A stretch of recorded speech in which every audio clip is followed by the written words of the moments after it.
Hello and good evening. This is Grillenheim. That's Billy Bright. And wow. Let's just keep going. And when it dims, I guess.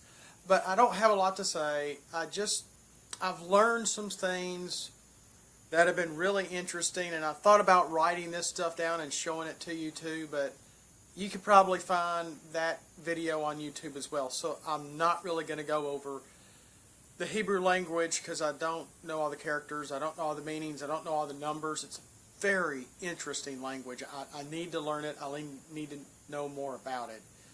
Of course, I mentioned it to one of my kids. They just shoot back a very shallow statement. You know, well, dog is God backwards and cat is tic-tac backwards, blah, blah, blah. And I'm just like, I just didn't say anything back. But, because the English language, while it does have its rules, each language has its rules. Each language has its different difficulties in learning, maybe not the letters, because most of our alphabets are the same to some extent. Of course, you get into other languages like Germany and Spanish, and you have the certain little symbols. I don't know all the umlaut. No, I understand the umlaut. You know, the dots over the U, and you're really adding an E to beside the vowel, like Gruß, or Gross, etc., etc.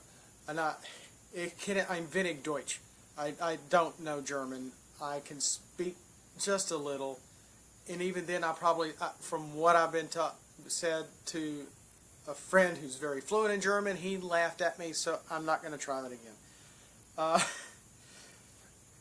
But it was really interesting coming from a couple of perspectives, and this is really just going to be informational because of my condition, and I just washed off, breathing a little better. I did a video just the other night, if not last night, and I was snorting all the way through it. I think it was a Transformer card game thing, and I was just snorting, and oh gosh, and I'm doing a little better, so let's just keep going. And I'm just going to kind of just do this for dummies. I'm not going to get into really deep with this. My Bible's downstairs. I just don't have the stamina to go get it right now. My feet are hurting. I apologize. Love. Love in Hebrew is like 3 symbols. And like I said, I don't have the symbols in front of me. But from what I understand, it means 1 gives to 2. So you're having to give something to someone, and it's basically,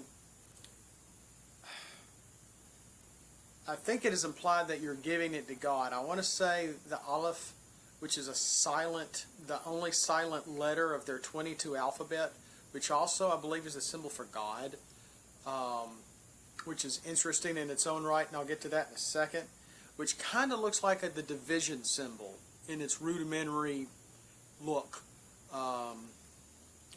yeah, I think it's that way. I don't remember if the Aleph was in love or not, but I think it was. It's in a lot of their words, and it's always sort of starts off with a sound a little bit, but mostly it is silent from what I understand.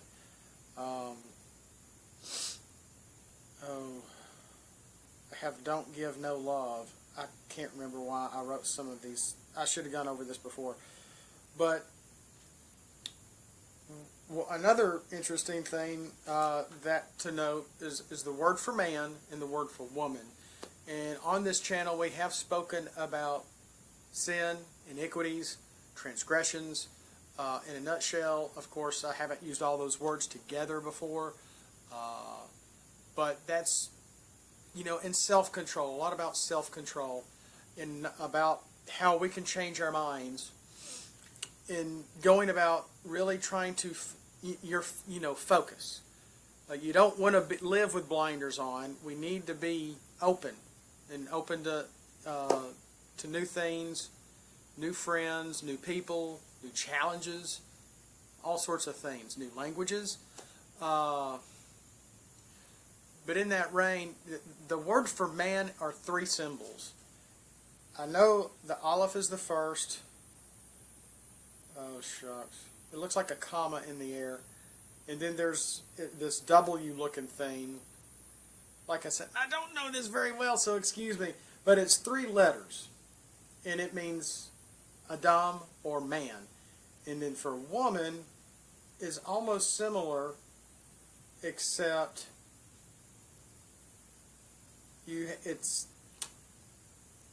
but it's different. Two of the symbols are the same, and then there's a different one, symbol, which is sort of, there we go. Thank you so much, Sonic.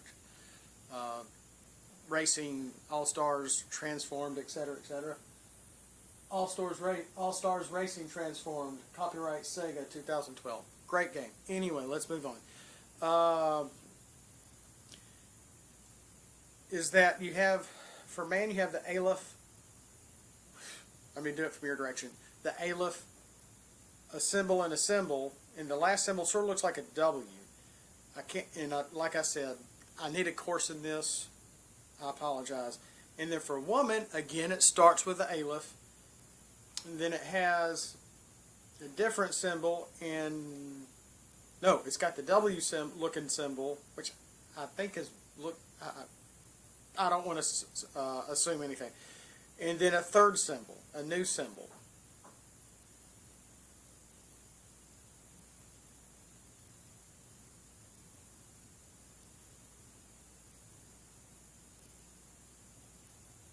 I thought I heard something. Maybe it's just the refrigerator. Anyway, if you take the aleph out, which stands for God, or a symbol for God. There's lots of different ways you can spell God in the Hebrew language, but that's one of the shortcuts, and it is a silent symbol. You take those both out, the symbols you're left with, for man and woman, it reads fire.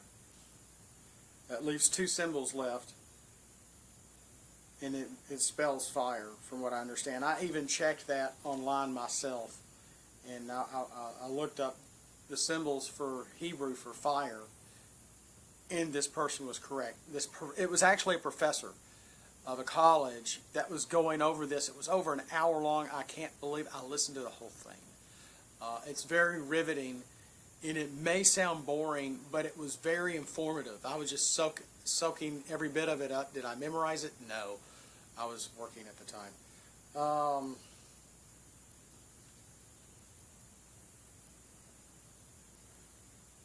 And then he went through a lot of different words, how they're written, what the symbols mean. And the word for angry, if I understood him correctly, means you're covering your eyes from God. When we're angry, we can be sinning. It can lead to sin. It can lead to temptation, and it separates us from God. And I think there was something visual that he also explained with that in the letters themselves, which was really neat. And like I said, the professor did this much better than I did, or that I can.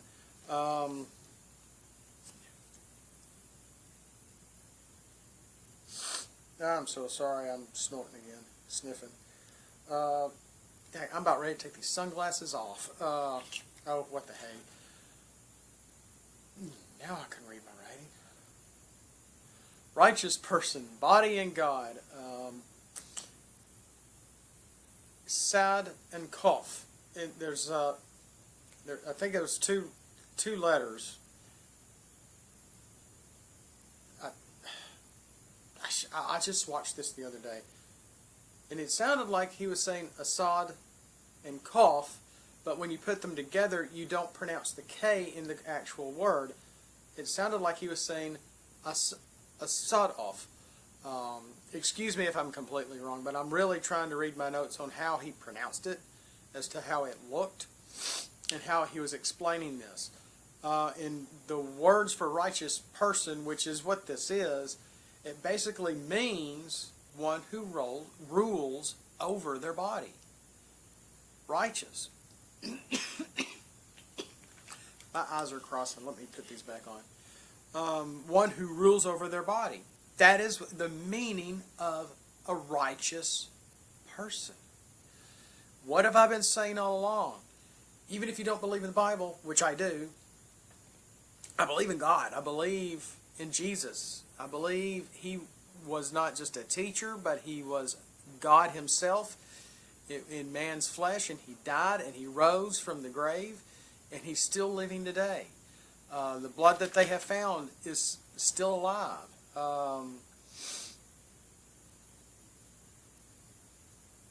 But a righteous person, every time they use the word righteous, in the Hebrew, in the Old Testament, that's where most of the Hebrew was written, was in the Old Testament stuff. It meant a person controlling, ruling over their body. Not being wild, not being in sin, not being angry, not being without God. And that's in this dangerous, ill-filled world, unrighteous world that we live in. I mean, we could almost say the same thing for the world, that the world, God is in the world, He is the world, but the world is so sinful, He's not of this world. Neither are we. But He's here and we are here. He is here in a different form that we can't exactly see. That's why Christ was born, so we could see Him in the flesh. But unfortunately, the forces that be, starting from King Herod to even Judas at the very end, everything was against Him. And He knew that. I really want to... Easter is coming up, but Easter has not even inspired me to do this. Or Resurrection Day, whatever you want to call it. Just some other things that have been going on, I've got to really delve into the last books of Jesus' life. I just need to. So I can explain that. I know a lot myself already. We saw Right Now Media. That's what we watch a lot of in Sunday school when the teacher doesn't want to teach. But they use that as wonderful studies for us as adults, and some of them are pretty eye-opening. And I've watched a few things from them on YouTube, all over the place, wherever. And I want to try to pass this knowledge on to you, not just in my words, but see it for yourself. Search this stuff out. The truth is out there. Fox and Mulder. The truth is out there. And it's not hidden. It's hidden in plain sight. You just have to know where to look. It's there. It's all around us. The sod and the cough. The sod, the professor was explaining that sort of means to trap, to surround. And he also actually mentioned the word harness. Harnessing. And cough is a symbol that means monkey. Are they home already? Oh well. Cough means monkey. And like a wild monkey. Monkeys do things. They don't control of themselves. They don't have they might have a soul, but they don't have the mind, a cognizant, conscious mind to know what they're doing exactly. They may be aware of their surroundings, but they're not always aware of their decisions, and they can be easily classical conditioned compared to us. We can be classically conditioned as well. Yes, I have taken some Psychology 101, thank you, twice, because we were being brainwashed to some extent in that course, and so therefore the professor failed me. I had to take it again. It was my first F in college. I got out with a C. I'm like, fine, I'm out of here. Hey, Dr. Culler. That's all I've got to say about that. The cough is the monkey. So I can't pronounce these words because I'm not Jewish. I don't know this background, and I don't know the language. But it sounded like a sadof. And that is the being of the word for righteous person. And it's harnessing our inner wildness. Harnessing our monkey. That sounds bad, I know, but that's what the letters mean. When you break it down, that's what it means. We can be wild as the monkeys around us, wild as the apes, but that's what separates us from animals, because we're not animals. We are in the image of God. Is a monkey in the image of God? Are we doing this? You can't see me trying to scratch my underarm because I really can't. They can. Do I want to open a banana from the opposite end and hang from a tree? No. I never wanted to do that. I've climbed trees before as a kid getting pecans and muscadines. Good times. I could tell you all day about that stuff. But we, monkeys don't. We have the potential to harness our desires. There's a lot of things that we desire. A few things right now I need to harness myself. I'm talking to myself a little bit on this too. But temptations are out there. Sin is prevalent all around us. And we have to be careful. We can't watch, do, act, react, create transgressions, temptations, iniquities, sin. It's all the same. And you know, whatever the eyes are the opening to our souls. We have to be wary with what we watch and what we see. Yeah, I've got a video game on in the background. But do you see big burly guys in camo shooting each other? No. You're just seeing a racing game with cartoon characters. You know? I wouldn't exactly call that violent, of course, as the missiles go off. But is it focused on God? No. It's just a game. It's just fun. It's just entertainment. But we don't need to be addicted to it. And I was once upon a time. My wife thinks I still play a lot of games. I really haven't been. I've been playing with that Transformer card game, and I've been doing this and talking to y'all. And I've been doing videos and doing some research and looking in my Bible and looking online for my benefit and for your benefit. And that's what this is all about. I did not mean to go this long. I apologize. But you know, that is what, oh gosh, I'm sorry. What we need to do as far as self-control is concerned, and I apologize, again, I don't have my Bible, it's downstairs in the car, that we need to strive to be righteous. We need to want to be righteous. We need to try to be like God. And we need to try to separate ourselves from the world while being in the world. Yes, we can't serve two masters. Christ told us that multiple times. At least twice or more. Is it in the Bible? We have to harness. What have I said time and time again? Once I coined it, I haven't stopped saying it. We can't live life in full throttle. We've got to pull back. We've got to look and see a bigger picture. We've got to say, whoa, what am I doing? What have I done? What am I going to do? How am I going to react to this? And I myself, with a teenager and an upcoming teenager, I'm having to harness my own emotions on handling parenting. Nobody said it would be fun. Nobody said it would be easy. But when I told my parents we had our firstborn, they were glowing for joy. I will never forget that day when I told them we were going to have a baby girl. Just in joy. And then when I told them we were going to have another child, again, they were just, words cannot even express how not only they felt, but how I felt. So, and I'm not crying. I just can't breathe. So, hopefully, YouTube won't put a thumbnail of me out there. I used to be able to pick my thumbnail. I can't do that anymore. But every one of my thumbnails has my mouth wide open, like a nut. And maybe they're just trying to make me look like a nut. I don't know. Sometimes you feel like a nut, sometimes you don't. The pecans and walnuts and cashews and anyway, they're all good. Being diabetic, I do eat a lot of nuts, you know.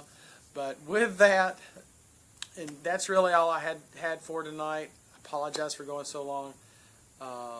You know, we need to strive to be righteous. I could have gone somewhere else with the words of man and woman, but I didn't. I tried to let you put those together. That when you take God out of those, either one of those two words, and you make it look like the same word, it's fire. And fire is not good. It can burn us. It can destroy us. It can incinerate us. And we need to strive to be righteous. And we need to think with a sober mind, with a right, correct mind, and have God with us. When you ask Christ and Jesus into your heart, Emmanuel, He is with you. He will abide in you. You may not feel an immediate change, but there is a growth. Just like growing a tree, growing a fruit, growing a piece of music, or growing a child, like my wife and I have been doing. It's never easy. There's going to be challenges. And there goes the owls again. So with that, I bid you adieu. Bless you. Have a great day and a great night. And thanks for watching.